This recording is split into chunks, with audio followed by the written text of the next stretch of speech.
안녕하십니까. 평생투자 파트너입니다.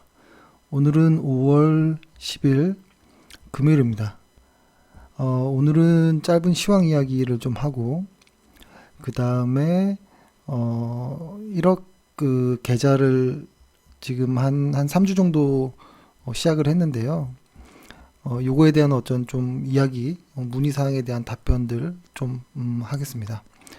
일단 시황은 예전에 말씀드렸던 것처럼, 예를 들어서 시장이 이렇게 간다라고 하면 어떤 이런 뭐 변곡점이 되는 구간에서 시장 이야기를 하는 것이 좀 서로 시간 낭비 아닌가 이런 생각을 하고, 이런 어떤 시세 한 가운데에서의 시황은 크게 뭐 의미가 없는 것 같고, 그런 어떤 시황 혹은 뉴스는 요즘에 뭐 유튜브가 하도 많으니까 아마 혹은 뭐 어떤 기사를 통해서 금방 확인하실 수 있을 겁니다. 그래서 오늘 이런 변곡점인지는 모르겠지만 좀 이야기를 해본다면, 한 200일 정도의 코스피를 이렇게 놓고 본다면 현재 이런 식으로 이렇게 왔습니다. 이런 식으로 왔는데, 요런 구간에서 어떤 좀 의미 있는 거래량이 바닥을 확인한 이후에 어떤 의미 있는 거래량이 좀 나오면서 이런 어떤 고점들을 돌파하는 이런 과정들이 있으면 앞으로 상승을 하는구나 뭐 이렇게 알겠죠. 그래서 그런 어떤 관점에서 이야기를 해본다면, 어, 최근에 이렇게 오고 나서 이렇게 내려왔을 때 말씀드렸던 거는 요 언저리에서 비중 축소라는 이야기를 들었던 것 같고, 요 언저리에서는 한 250포인트, 그러니까 좀 구체적으로 말하면 250에서 2500에서 2550 정도에까지 하락 가능성이 좀 있지 않느냐, 뭐 다양한 어떤 논리로 이야기를 드렸는데, 그 구간이 요 구간이었습니다. 요 구간이었는데, 요거를 좀 확대해서 보여드리면, 어, 이렇게 빠지는 와중에 요날 환율 구두 개입이 있었습니다. 그러고 나서 요 언저리에서 바로 반등해서 올라갔거든요. 근데 이 올라갈 때 의미 있는 거래량이 나오면 좀 뭔가 좀 괜찮다라는 생각, 이 상승 추세가 이어질 수도 있겠다라는 좀 확신이 들 텐데, 기대감이 있을 텐데 약간 좀 애매합니다. 여기를 어떤 의미 있는 날로 봐야 될지, 여기를 의미 있는 날로 봐야 될지 조금 애매한 부분이 조금 생기더라고요. 그래서 약간 좀 고민이 되는 부분이 좀 있긴 있어요. 근데 예를 들어서 만약에 요 시장이 이렇게 간다면 이렇게 왔다가 이 전 고점을 넘지 못하고 이렇게 빠지는 경우가 있을 수 있고, 이 전 고점을 돌파하는 경우가 있을 수 있겠는데, 그때 유튜브에서 말씀드렸던 거는 이 전 고점을 넘는 거는 어떤 금리에 대한 이야기가, 그러니까 예를 들어서 금리 하락에 대한 어떤 이야기들이 나올 때 돌파할 수 있지 않을까 이런 생각을 했고, 혹은 어떤 실적에 대한 이야기들이 나오면 그럴 수 있을 거다 생각을 했는데, 아직 요거에 대한 이야기는 뭔가 좀 명확하진 않은 것 같아요. 그러니까 여기를 이 전고점을 돌파하기 위한 무언가는 많지 않다면 좀 하락으로 좀 생각을 좀 일단은 조금 바꿔놔야 되나 이런 생각이 들더라고요. 그래서 요렇게 왔는데, 여기를 하락을 한다면 여기를 깰까? 요거는 또 쉽지 않을 것 같고, 뭐 여기서 왔다 갔다 하려나? 뭐 이런 좀 생각을 하고 있었습니다. 그런 생각을 하고 있었고, 그래서 일단 만약에 추세 추종의 관점이라면 이렇게 봅니다. 보통 이렇게 시장이 갈 때, 주가든 뭐든 이렇게 갈 때, 이렇게 그려보면, 이렇게 갈 때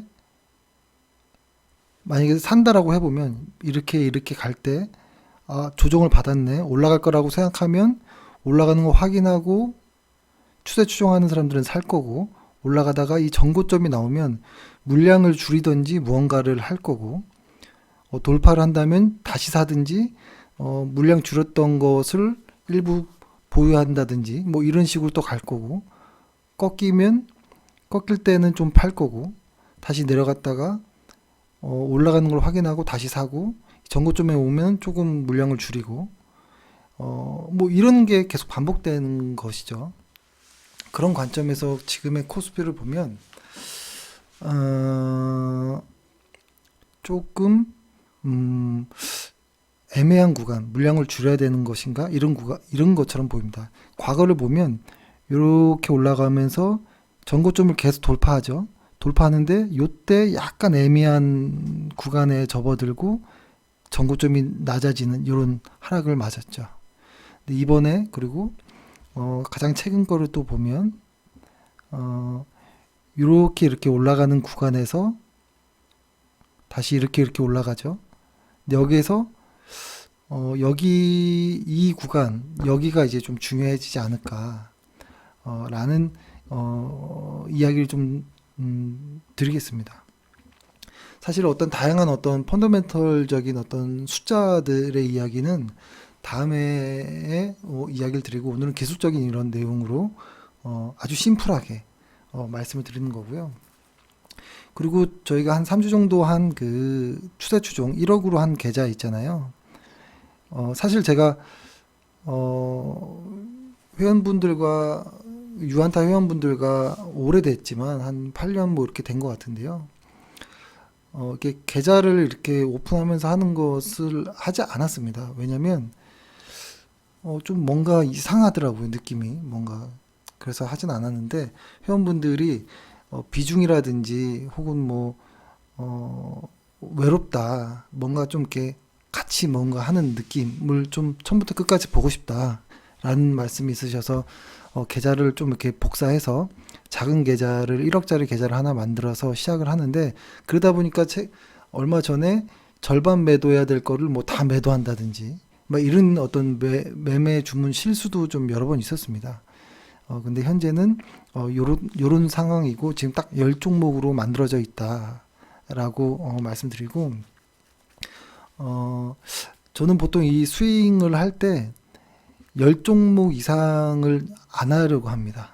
왜냐면 그냥 그렇게 확률적으로 그렇게 했을 때가 저는 좀 제일 좀 무난했던 것 같았어요. 그러니까 저희 어떤 심리적인 이런 걸 떠나서 제 어떤 승률과 수익률과 뭐 이런 여러 가지 것들을 봤을 때 10종목으로 비중 10% 정도씩 하는 게 가장 좋았다라는 것이고, 시장이 안 좋을 때는 비중을 절반 정도로 하는 것. 예를 들어서 1억으로 하는데 10종목이면 한 종목당 1,000만 원이잖아요. 근데 시장이 안 좋을 때는 500으로 매수를 한다든지 뭐 이렇게. 근데 1차 매수를 했는데 만약에 더 괜찮아서 추가 매수를 해야 된다면 여기서 또 한 500 정도로만 이렇게 추가 매수를 하는 요 정도. 요걸로 하면 보통 10종목 미만으로 이루어지고요. 보통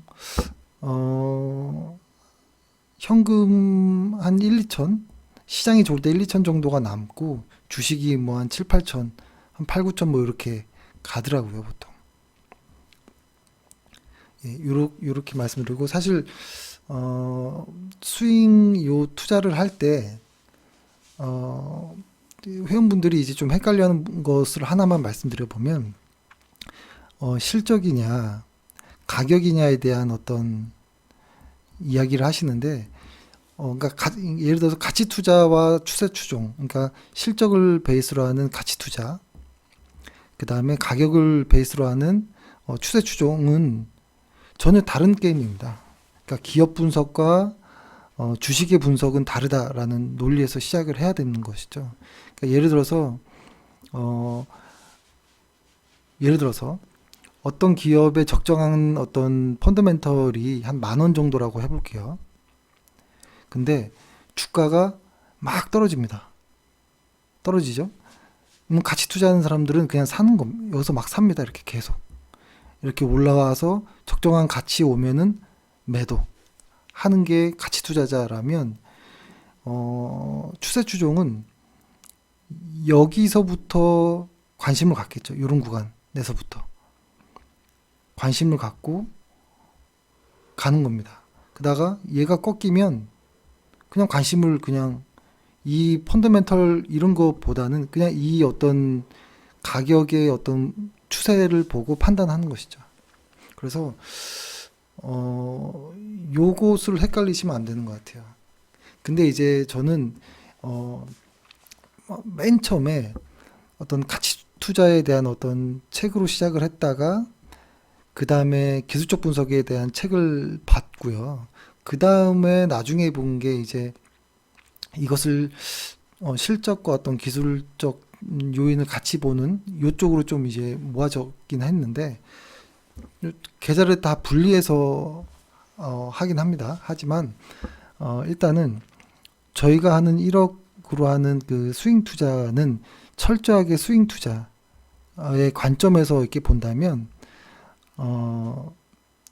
실적과 가격을 봤을 때 저는 요게 우선이라고 봅니다. 근데 요것을 이제 이렇게 좀 모아지는 요 구간을 같이 보려고 노력은 합니다. 그래서 저희가 매수하거나 매도하는 종목들은 아주 최고의 실적을 가진 아이들을 아주 최적의 타이밍에 마치 윌리엄 오닐의 그 책 제목처럼 이것을 저는 스윙 투자할 때를 생각을 하고요. 다만 단기 매매 아주 단타할 때 있잖아요. 단타는 실적 이런 거 보지 않고요. 그냥 수급만 보고 합니다. 수급만 보고 하는데 스윙 투자는 실적과 수급도 같이 보고 그 다음에 해보면 보유기간이 있을 거잖아요. 보유기간이 보면 손실 났을 때 보유기간은 한 5일 정도 언저리인 것 같고요. 수익의 보유기간은 한 열흘에서 그 이상인 경우가 많더라고요. 그래서 대략적인 걸 이렇게 말씀드렸고 그 다음에 가장 중요한 것은 추세 추종을 하지만 실적을 본다라고 했잖아요. 근데 이 실적은 미래 실적입니다. 미래에 예를 들어서 지금부터 앞으로 6개월 혹은 1년 정도 후에 이 회사의 실적이 이렇게 될까라는 것을 보고 하는 것을 기본으로 하고요. 그러니까 가치 투자는 확정된 실적을 보지만 스윙 투자는 그렇지 않다라고 말씀드리고 그 다음에 딱 이제 두 가지만 말씀드리고 끝내면 있는 그대로의 추세를 보는 것이 중요한 것 같아요. 그러니까 예를 들어서 추세가 이렇게 간다라고 할 때 여기서 최바닥에서 사는 게 추세 추종이 아니고요. 바닥을 만들고 올라가는 걸 확인하고 요 언저리에서 사는 것이 추세 추종이라고 보고요. 그 다음에 꺾일 때 여기서 파는 것이 가장 훌륭한 것 같고요. 근데 저는 여기 가기 전에 파는 경우들이 좀 많았던 것 같아요. 왜냐면 한국 시장의 변동성을 고려해서 그렇게 생각을 했던 것인데 그래도 가장 핵심은 수익은 길게 가고 손실은 짧게 가는 것이 이제 핵심 원칙입니다. 스윙 투자에서는.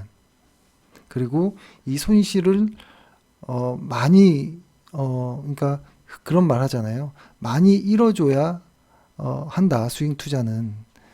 그러니까 아주 짧게 아니다 싶으면 바로바로 나오고 맞다 싶으면 계속 추가하면서 하면서 계속 올라가는 그게 스윙 투자의 핵심이다 라는 생각을 하고요.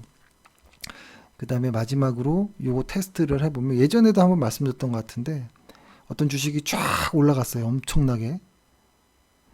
요때 나는 어떨 것인가를 생각해 보는 거예요. 내가 만약에 이렇게 쫙 올라가는 이 한 가운데에 난 매수한다 라고 해보면 추세 추종의 어떤 성향이 맞을 수 있는 것이고요. 이렇게 쫙 올라갈 때 여기 너무 높은데 난 떨어지면 살 거야 라고 하는 분은 추세 추종과 조금 안 맞을 수도 있겠다 라는 것. 그리고 또 하나는 쫙 빠져요. 쫙 빠지는데 많이 빠졌으니까 나는 살 거야 라고 생각하는 사람 역시도 추세 추종과 좀 맞지 않아요. 추세 추종은 올라오는 거 확인해야 되는 것이거든요. 그 다음에 그냥 종목이 계속 횡보하면서 옆으로 가거든요. 근데 요때 조금씩 사볼까? 튀어 올라갈 가능성이 있으니까 라고 생각하는 사람들도 추세 추종과 맞지 않아요. 이게 이렇게 빠질 수도 있는 거거든요. 그러니까 올라가면 그때 사는 것이에요. 추세 추종은.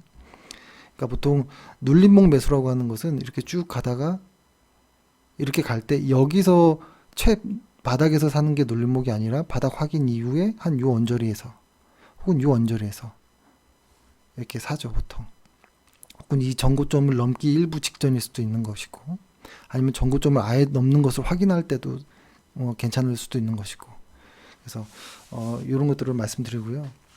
그리고 조금씩 디테일한 것들을 한번 더 말씀을 좀 드려보도록 하고요. 그 다음에 제가 생각하는 것 중에 중요한 거 하나만 더 말씀드리고 끝내면, 가치 투자자들과 추세 추종자, 추세 이렇게 봤을 때 저는 가치 투자를 할 때는 중소형주를 하는 게 맞는 것 같아요. 사람들이 잘 모르는 기업을 쌀 때 사려면 중소형주일 때밖에 없거든요. 리포트도 잘 안 나올 때. 근데 추세 추종은 중대형주인 것 같아요. 왜냐면 이 추세가 쫙 이렇게 무겁게 올라가려면 어떤 무게감이 있어야 되거든요. 그러니까 예를 들어서 시가총액이 큰 놈들이 방향을 바꿔버리면 한참 올라갈 수 있지만, 시가총액이 작고 약한 애들은 일정 방향보다는 변동성이 상당하기 때문에 장기적인 어떤 수익 매매하기엔 좀 맞지 않다. 대신에 아주 작은 회사들은, 소형주들은 단기 매매 단타하기엔 뭐 괜찮을 수는 있겠죠. 근데 다만 추세 추종, 적어도 한 열흘에서 한 길게 가면 한 두어 달까지도 보유할 수 있는 그런 종목은 무거운 종목이고, 어느 정도 수급도 외국인과 기관의 수급도 있어야 되고, 실적도 좋은 전망들이 나와야 되고, 최근에 나오는 실적들도 보면 잠정치들이 기대치보다 더 넘어가야 되는 이런 것들이 좀 중요한 것 같아요. 그래서 이렇게 해서 말씀드리고요. 그리고 회원분들과 최근에도 전화를 좀 많이 하고 뭐 하는데, 추세 추종이 의외로 재밌다 뭐 이렇게 말씀하시는 분도 있습니다. 그리고 나는 가치 투자자인데 추세 추종은 좀 따라하기 힘들다라고 해서 회사에 이제 전화해서 개인적으로 뭐 이렇게 문의하시는 분들도 있고 하니까요. 예. 아무튼 그렇습니다. 그래서 제가 가장 불편하게 생각했던 거를 계좌를 이렇게 하나 이렇게 오픈해서 이렇게 무언가 이렇게 같이 하는 것을 해서 좀 불편하지만, 그래도 뭐 같이 재밌게 한다라는 취지로 저도 좀 생각을 좀 바꿨고, 혹시 안 좋게 보셨더라도 긍정적으로 봐주셨으면 고맙겠습니다. 예, 주말 잘 보내시기 바라겠습니다. 감사합니다.